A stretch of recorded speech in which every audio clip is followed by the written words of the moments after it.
We're privileged to be able to come and gather, and we count it a privilege as the people of Verge, if you're a guest with us today, that you've chosen to start your week with us.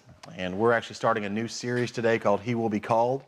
We're going to be looking at some of the names ascribed to Jesus about 700 years before he was born by the prophet Isaiah.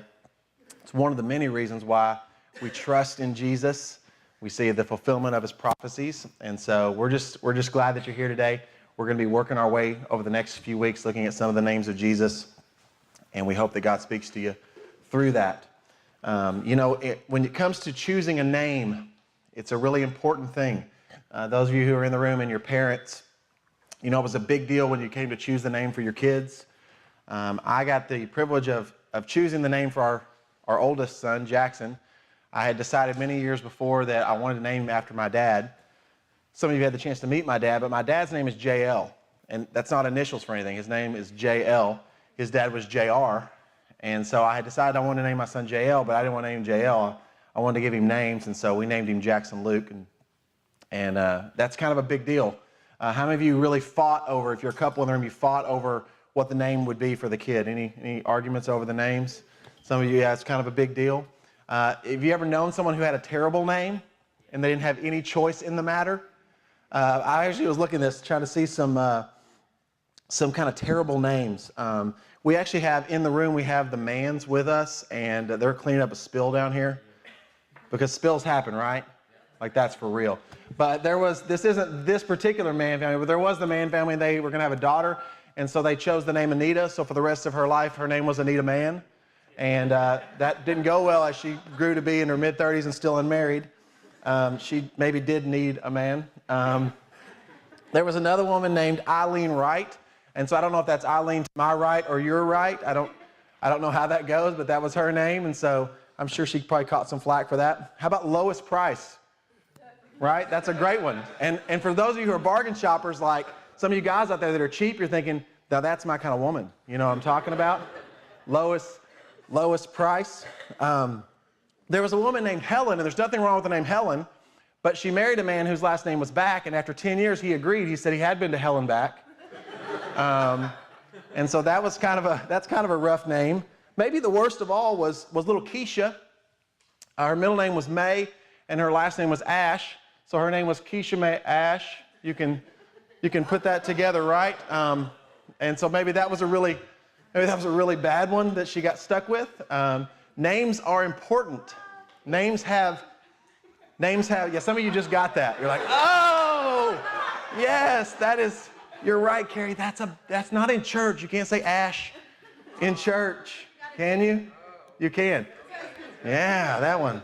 Yeah, but names carry meaning, right? Sometimes they carry meaning because of something we attach to the name that isn't even really there, right? Because when you're naming a kid, I'm just going to tell you there's some unwritten rules that you cannot violate. One of those rules is like you can't name your kid a name that any of your ex-boyfriends or girlfriends ever had for all of eternity. Like that name is off limits forever. So if you ever dated, a Janice, you can't name your daughter Janice, right? So if anybody in your family ever knew somebody with that name and they had a bad experience, that name's off limits, forever. It's just, that's how it is. And so names matter. Names have great importance. My full name is William Carey. I go by my middle name. I didn't choose to go by my middle name. My parents named me and said from the beginning I was going to go by Carey. That's been tough because I have a girl's name. Thankful to Jesus that I'm also about 6'3", 240, so I can handle a girl's name. Some of you guys, you'd be toast with a girl's name. I'm just going to tell you. You would not stand it. You have to have a really manly name, and I'm glad you have it. So, but luckily I have a girl's name, but I also can grow killer facial hair and those things. So I can handle a girl's name. But names, they're important. They matter. And we're going to spend a few weeks on our Sunday mornings, and we're going to finish this series in our Christmas Eve service. And so I want to encourage you to be a part of that. If you don't already have plans on the 23rd, make plans to be here and be a part of that. It's going to be at 6:30. We're going to have a time of music, and we're going to be wrapping up this series there. It's going to be really good. And so if you do have plans, maybe change them. That might be also a really great idea to be a part of. Who has plans already on Christmas Eve, right? No one. That's why we're doing Christmas Eve. So But names are important. And like I said, about 700 years before Jesus was born, the prophet Isaiah said this. He said, "For to us a child was born." You may have heard this before, right? "To us a son is given, and the government will be on his shoulders. And he will be called," and get this, "Wonderful Counselor, Mighty God, Everlasting Father, Prince of Peace." So today I want us to look at Jesus as the Wonderful Counselor. As the Wonderful Counselor. Now those words there, Wonderful Counselor, those English words are actually translated from two Hebrew words. The first one there for wonderful is the word Pele. And so if you want to, you can learn that with me, learn a little bit of Hebrew. Can you say Pele? Look at that, you're like scholars now. And so what Pele actually means, the word that's translated wonderful, it actually means beyond understanding. Too wonderful for words. So it's actually a word that means too wonderful for words. Isn't that funny? Like that's the word translated, the Wonderful Counselor. So Jesus is too wonderful for words. So it's Pele, and the second one is a Hebrew word that's pronounced roughly like this, yachts. So say Pele yachts. Ready? Pele yachts. See, like you're speaking Hebrew this morning. And what that means is to advise, to consult, or to guide. So what we have in this is we have an advisor, a consultant, a guide who is beyond understanding, too wonderful for words. This is a very descriptive name for Jesus. 700 years before. He is this wonderful counselor. There's a passage in the New Testament, in the book of Hebrews, which I think kind of nails this. It says this, "For we do not have a high priest who is unable to sympathize with our weaknesses." This is speaking of Jesus. "But we have one who has been tempted in every way, just as we are, yet without sin. Let us then approach the throne of grace with confidence." Now notice that I've highlighted that there. Confidence. "So that we may receive mercy and find grace to help us," when? Our time of need. In our time of need. So Jesus, 700 years before his birth, is described as this wonderful counselor. Beyond understanding, too wonderful for words. He is this guide, this counselor. He understands our weaknesses. He knows where they are. He knows our struggles. In Hebrews there it says he was tempted in every way that we're tempted. So you got to know this going into this message. There is nothing that you're going through that Jesus doesn't know about and understand. He knows where your weaknesses are. He knows where your pain is, and he understands it. He cares. He is this counselor, this guide, too wonderful for words. And he knows exactly where we are. Jesus is the wonderful counselor, and here's what you got to know. Jesus came for the sick. He understands your weaknesses. He knows your sickness. In Luke chapter 5, there's this story going on, and Jesus had gathered at the house of Matthew, and Matthew was a tax collector, and in those days, tax collectors, they were some of the most hated people in all of the world. And they weren't hated just because they collected taxes, even though some of us might hate them just for that reason alone, just because they collect taxes. Yesterday, I was explaining to Jackson as I was taking him shopping with some of his money, explaining to him how taxes worked. And I'll be honest with you, I did the best I could, and he understood it, but he still didn't like it, okay? And so Matthew was a tax collector, but the way tax collectors generally made their money in this time was if you owed 10%, they would bill you for 15%, and they would skim that 5% off the top. That's how they made their money. Most of the time they were wealthy, and they got wealthy off of your back, off my back. And so Jesus gathered there, and at this home, there were all these other tax collectors, and it says tax collectors and sinners. So these weren't like religious people. These were like the outskirts of society. These are people that like religious church people would look on and judge them harshly. And so Jesus is at this home for a meal, and it's filled with nothing but non-religious, non-church, unrighteous people. And everyone is looking at him, and they are actually judging Jesus and wondering why he would do this. And here's what Jesus said in Luke chapter 5. It says, Jesus answered them, "It is not the healthy who need a doctor, but the sick. And I've not come to call the righteous, but sinners to repentance." Jesus came, and Jesus still comes for the sick. So let me ask you a question. Where are you sick? Where are you sick? Because Jesus knows your weaknesses. He's seen your failures. He knows He knows where you're sick and he understands it. Maybe where you're sick, it's not even physical sickness. Maybe it's something different. Maybe you're like a lot of people today, and really you're in the dumps and you're depressed. And you have a hard time dragging yourself out of bed in the morning. And that's where you're sick. For some of you, maybe even me, it's not that you're depressed, it's that you're stressed. Your stress level is through the roof all the time. Maybe caused by work, maybe caused by lots of other things, but you're stressed. Maybe it's your finances. You're sick in your finances. And you're stretched to the limit, and then the other unexpected bill comes. And then, honestly, Christmas comes. And you're thinking, how am I going to pay for all of that and pay for all the stuff that happens every month? Because I don't know about you guys, but I have to pay my mortgage in December too. It's ridiculous, you know what I mean? Like City Water and Light, they want me to pay for my electric bill even when I have to buy Christmas presents. And so maybe it's financial. That's where you're sick. Maybe it's a family problem. It's a child, it's a spouse, it's an ex-spouse, it's a parent, and you're sick. Maybe you're angry. Life hasn't gone the way you thought it should go. You've been ripped off, and that's where you're sick. See, the thing is, I can't look at you and know where you're sick, but Jesus does, and he loves you, and he cares for you. We're all sick somewhere. Physically, you may be a specimen. You may be incredibly healthy.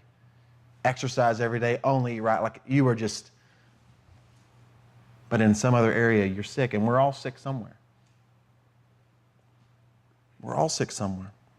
So this morning, I want to give you some practical stuff about finding healing with the wonderful counselor.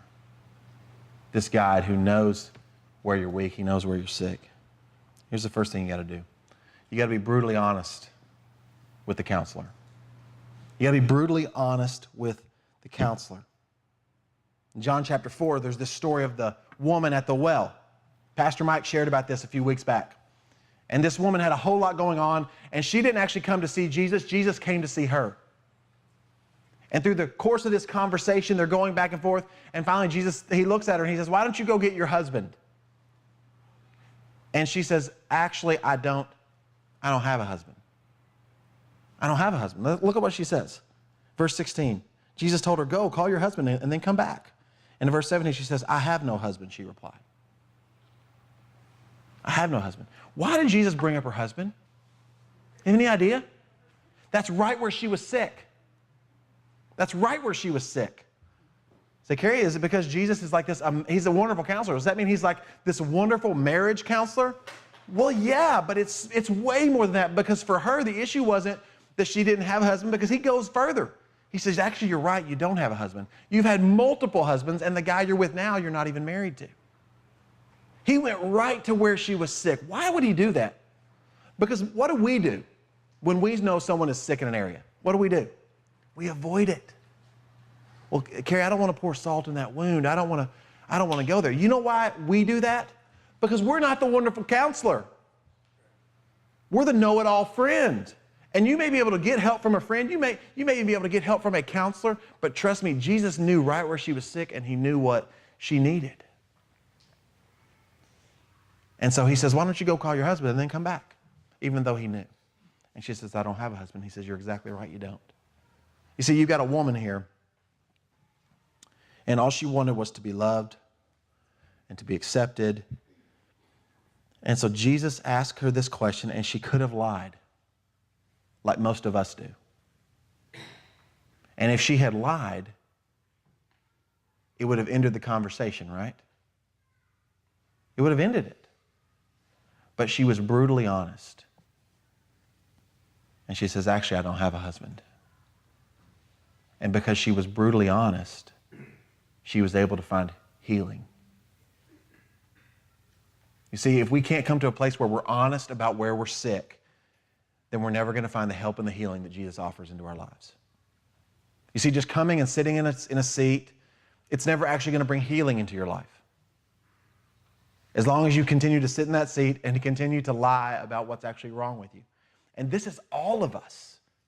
That wraps all the way around the room. It lands with me on the stage. It's so much easier to just lie and to pretend. And why do we find that it's even beneficial to lie to God? When He knows, He understands where you're weak. He knows where you're sick. And we have to be brutally honest. Jesus knew, and He was able to offer her healing because she was brutally honest. I ask you the question, where are you sick this morning? For most of you, when I ask you that question, something immediately comes to mind. It may have been one of the things I suggested. It may be something totally different.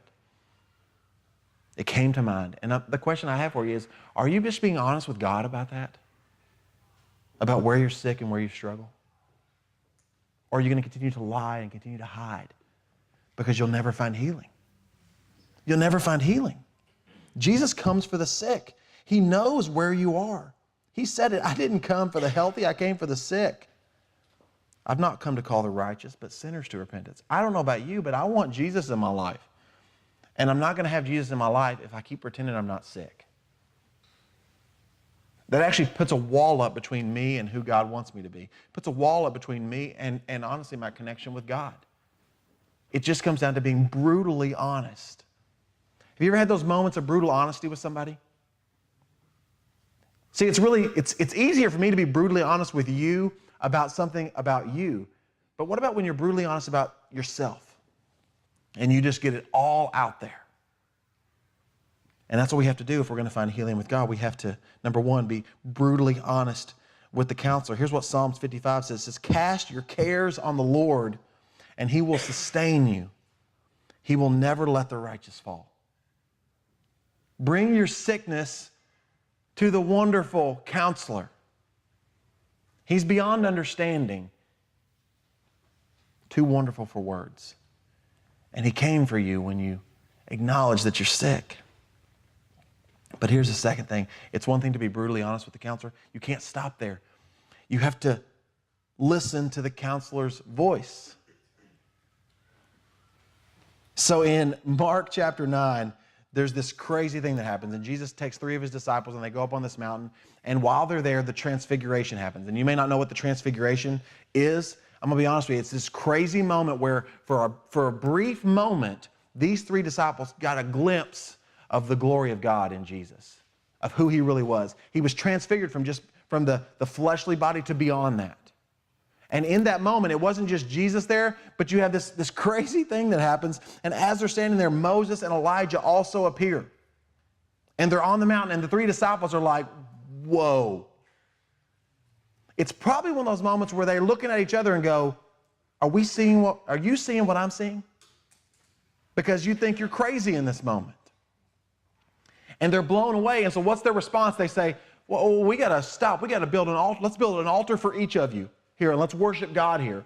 And I'm just going to tell you, not that there's anything wrong with that, because when you see God for who He really is, the response is always worship. It's always worship. That's why we come in and we sing songs. It's not just because we love the songs, even though most of the time we sing a song because we love it to one extent or another. But it's because we're trying to just see God for who He is. We're not trying to do anything magical to make God appear. He is with us. We're just trying to strip away everything that's between us and Him, to be able to see Him for who He really is. And in this moment, these guys didn't even ask for it. These 3 disciples, they see God for who He really is. And they say, let's build these altars. Let's do this. But in a moment, as soon as it happens, Moses and Elijah, they vanish, and then God speaks. Okay? And look at what He says. A voice came from the cloud, this is my Son, whom I love. Listen to Him. Listen to Him.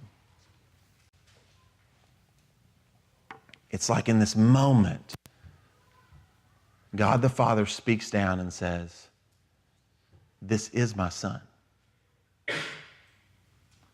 We have to listen to the counselor's voice. We have to hear it.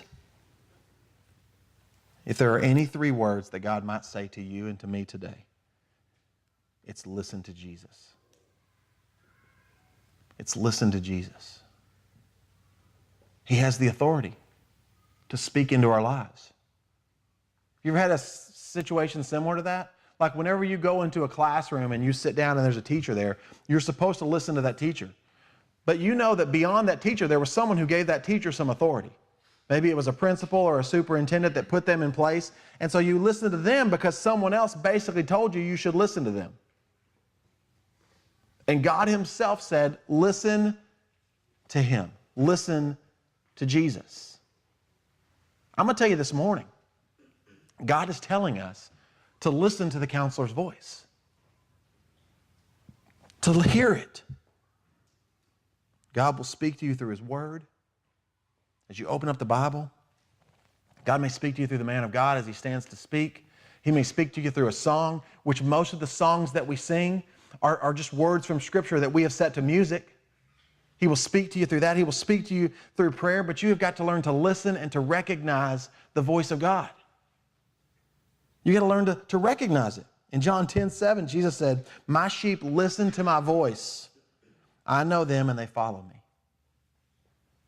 You can't claim to be a follower of Jesus if you're not listening to him.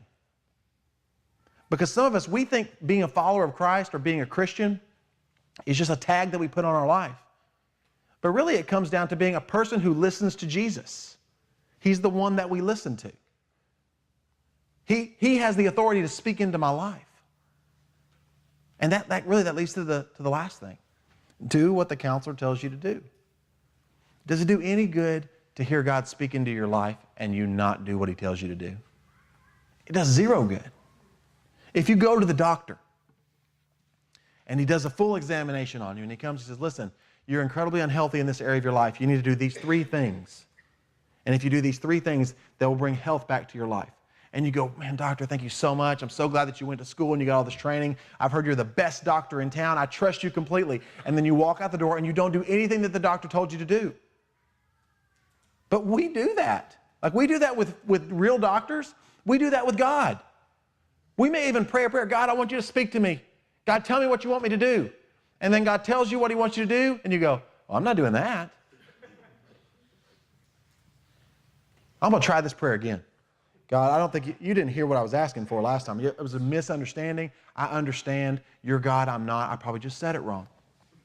God, what I want is this. And then God tells you what to do, and you go, it's just not working. It's just not working. I am not hearing what I want to hear. You got to listen to his voice. And let me just give you a little side bit here. If what God tells you to do is always in agreement with what you already wanted to do, you're probably not listening to God. Because newsflash, you're wrong most of the time. And so am I. Here's the thing, it's not just you. It's me. It's all of us. The Bible says it very plainly. There's a way that seems right to a man, but the end thereof is death. So you can understand this. Your default of what you think is right is almost always wrong. Like it's almost as simple as whatever you think is right, do the opposite of that. If there are any Seinfeld fans, this is like the George Costanza theology, where he understands my instincts are always wrong, so I'm just going to do the opposite of my instincts and I'll be right. It's almost that simple, except that it's understanding that when God speaks into your life, it's rarely going to make sense compared to what you already wanted to do and what maybe even people around you were telling you to do. But you've got to listen to his voice. And then you've got to do what he tells you to do. Well, why would I want to do what God tells me to do? Because he's the wonderful counselor. He is the advisor and the counselor and the guide who is beyond understanding. Too wonderful for words. Perfect in wisdom, perfect in knowledge. Simply put, he knows more than you do. He's always right. But there's something in us, and I don't know if it's just the independent streak that is in us, and I think most of the time it's because of our sin nature that wants to pull us away to do things our own way instead of doing things God's way. But we try to take what God has told us and cram it into what we want to do. And so go, well, God told me to do this, and I was already wanting to do this. Maybe I could try to find a way to do both. You got to listen to the counselor's voice, but then you got to do what he tells you to do, because God knows where you're sick and he knows what will bring healing to your life. He knows what it is. You've got to listen to him. And that's what we see. There was this rich guy. He comes to speak to Jesus, and he had it all. He was a very moral person. He really looked the part. You know, like this was the way this guy lived. He seemed to do the right thing, and he seemed to have it all. And he comes to Jesus, and he asks him this question: what do I need to do to have eternal life? But let me give you a hint here. He was probably thinking Jesus was going to say, dude, you've got it all together. You don't need to do anything. Like, you are killing it. You're obeying all the laws and the commandments. You're an incredibly upright and moral person. You're good looking. You've got a nice car. I mean, you've got a hot girlfriend. You've got it all. Jesus was like, everybody be like this guy. But that's not what Jesus said. He came to Jesus asking, what do I need to do to inherit eternal life? Thinking Jesus was just going to affirm him and go, you're good. And that's not what happened. What do I need to do? What do I lack? And so Jesus quotes him the 10 Commandments, that kind of stuff. Well, you've heard the law. You know the rule. Why are you asking me? You know. Because Jesus knew where he was sick, right? And so he says, well, you got to do this. You got to, thou shalt not commit adultery, and you don't murder, you don't kill, keep the Sabbath. All of this. And then he responds in Mark chapter 10. He says, teacher, he declared, all these I've kept since I was a boy. I'm good. Thank you. Drops the mic, walks away. That's how he thought this was going to go down, right? I've kept them. Boom. Thank you. I'll be here all week. It was, teacher, Jesus, seriously, you're embarrassing yourself. Like, I've kept all of those since I was a boy. Like, for real. I mean, he thought, and he was like, there. I've kept all of these. And then Jesus looked at him and he loved him. Okay. Like it says that's what it says. Jesus, you see that on screen? He looked at him and he loved him. I think it's like when someone is so wrong and they don't know it, and like you almost feel sorry for him, Like the kid who's so ugly, he's cute. That kind of thing. You're like, oh, look at him.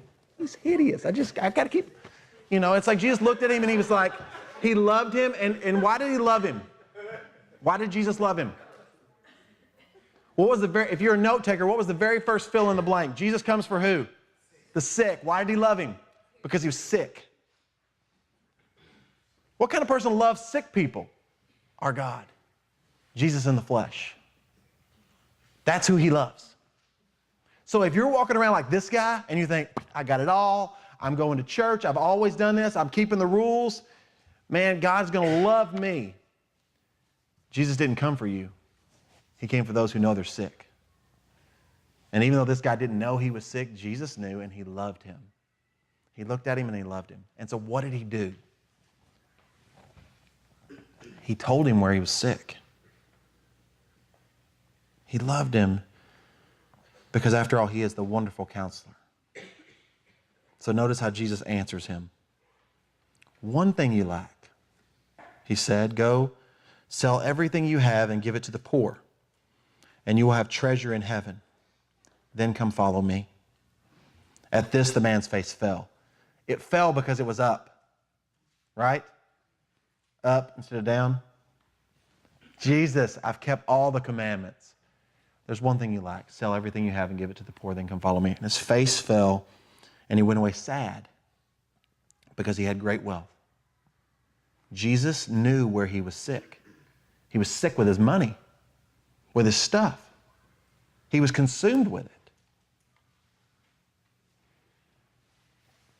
This was a person who would not fully commit. He wouldn't fully surrender. He wouldn't do what the wonderful counselor told him to do. Because I read this story and I think, this guy was really close to having it all, right? He really was. He had been keeping these commandments. He obviously had been doing well financially. Like, as a pastor, this is the kind of guy I want in my church. Like, I want you fully committed and like tithe and like for real off all that money you've got. Like, fund what we're trying to do here. But Jesus looked at him and he loved him. He had sympathy and compassion on him. He said, you've got to sell all of that and give it away because that's actually where you're sick. Your money is poisoning you. And he went away sad. He had no desire, no intention to do what the wonderful counselor told him to do. He went away sad. About 3 years ago, I got really sick right around Halloween. It was like the 30th, 31st of October. And I don't get sick very often, but it was like a combination, it was like a perfect storm of sinus infections and bronchitis and all this stuff going on, okay? And because I don't get sick very often, I usually don't acknowledge that I'm sick until I'm like, I can't get out of bed. I'm like, seriously, I can't get out of bed. And so I was bad, and so I'd preached that Sunday, and then we were doing this big fall festival Halloween thing at our church, and I was doing all the setup for that and just ran myself into the ground. And I remember being at that thing on the 31st and like walking through the crowd like, like they're like, what is your costume? Are you a zombie? And I was like, no, I'm not undead. I'm still alive, but just barely. And so I went to the doctor. And when I checked in, they checked my blood pressure was the first thing they did. And immediately, the lady ran out of the room and came back with this pill and said, take this immediately, chew it up, swallow it. I'm going to bring you another one, because my blood pressure was through the roof, okay? So the doctor comes in and she says, Mr. Weaver, is your blood pressure normally high? And I'll say, well, even when I was in high school, it was always a little high. And she's like, it's like seriously high, like you're going to stroke out. And so we're not letting you leave until it's back down. And then she started looking at everything. And she said, honestly, she said, you've got to lose weight. And I was like, yeah, I know. I'd put on a lot of weight. I was about 65 pounds heavier than I was when I got married. And I was like, you're right. She's like, you've got to do this. And so she gave me some things to do. And I walked out of there, and I didn't do any of the things that she told me to do. I didn't do any. I didn't change my habits. I didn't change the way I didn't. I just give me pills. I'll take pills, and it'll make it go back down. And so that's why I just took pills to make it go back down. And it was about a year ago where it's finally like a light came on, and I realized, hey, you've got to shed some of that weight, because I'm 35 years old. I'm taking pills for the rest of my life to stay alive. 35 years old. We do that. We're told what we need to do to find healing, to deal with the sickness, and then we walk out and we don't do it. And this guy comes to Jesus. He thinks he's fine. There's no hint of sickness. He hasn't even coughed. And says, what do I need to do? Everybody's looking. And he can't wait till Jesus says nothing. You are the perfect package. And Jesus says, sell everything you have, and he goes away sad. See, he didn't go away mad. Because I think if he'd gone away mad, that would show that he thinks Jesus is wrong. He went away sad because he knew that the wonderful counselor was right, but he wasn't willing to do what he told him to do. He wasn't violently opposed to it. He went away sad because he had great wealth. We've got to be brutally honest about where we're sick. We've got to listen to the voice of God. But it does no good to be honest and to listen if we will not obey, if we won't do what he tells us to do. What we do is we walk away sad and sick still. And Jesus came for the sick because he loves you and he wants you to find healing. That's why he came. Jesus looked at this guy, he loved him. I'm going to tell you this morning. Jesus looks at you and he loves you. Some of you, he looks at you and he loves you because you have already been brutally honest about your sickness. And he knew it already. And he's just so thrilled that you have acknowledged it and you're willing to listen and now obey. Some of you, he's looking at you and he loves you. But you're not listening and you're not obeying. Jesus said one thing you lack. So let me ask you this morning, where are you sick? Where are you sick? Because for some of you this morning, I believe that Jesus is going to speak to you very clearly. Regardless of how good a job I have done at communicating this message, Jesus, in spite of me, is going to speak to your heart very clearly this morning about where you are sick. And it may be one of those things where he says one thing. There's just one area. For some of you may say, listen, you've got multiple symptoms. If you'll be honest and listen to me, and if you'll obey, you can find healing. For someone in here, it may be that what he's speaking to you directly is he's saying, you're in an unhealthy relationship and you need to end that. You need to break up with him, you need to break up with her. You know that it's a sick relationship and you need to move on from that. It's not what I want for you. You need to move away from that. Maybe for some of you, he's going to speak to you about your finances. He's going to say you need to totally, completely overhaul and reorganize and reorient the way you're using your money. You need to pay off your debt. You need to downsize. You need to get to a place where the way you're spending your money is not a sickness in your life anymore. He's going to speak to you very clearly. For some, he's going to speak to you very clearly about a secret addiction that you have and nobody else knows it. No one else on the planet knows it. It's just you, but the wonderful counselor, he knows, and he came for you because you're sick. And he loves you. He's going to speak to you very clearly. It's time for you to get brutally honest about where you are and what you're doing. Because you're never going to find a healing as long as it's a secret. That's what he's going to do. I believe for someone in here this morning, Jesus is going to speak specifically and clearly to your heart about the bitterness in your life and the unforgiveness. Someone that wronged you maybe recently or maybe many years ago, maybe even as a child, and you've held on to bitterness and it's poisoned every part of your life. It's poisoned every relationship you've had. It's poisoned every decision you've tried to make because bitterness is what's guiding you. And he's going to speak to you clearly. He's going to say it's time that you give forgiveness even when it's not deserved.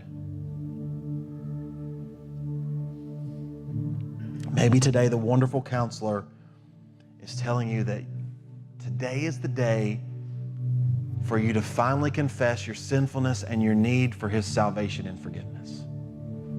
That's where you're sick. He came for you, and he knows. See, the difference between the wonderful counselor and like you and me is that oftentimes when we know where someone is sick and struggling, we get judgmental. We even attack them where they're weak. But God knows and understands your weaknesses, and he loves you. He's looking at you this morning, and he's loving you. And he's speaking to your heart. Let's take a moment. Would you close your eyes and bow your heads, and let's focus our hearts on the voice of God this morning.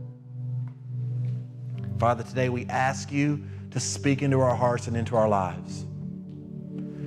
We give you permission, even though you don't need it, we give you permission to say whatever needs to be said to us. God, you know where we're sick, and you know where we're struggling, and you know where we're weak. God, speak to hearts and minds right now. Show us where we're sick. Father, call us. Tell us what to do, and God, today, help us to do what you tell us to do.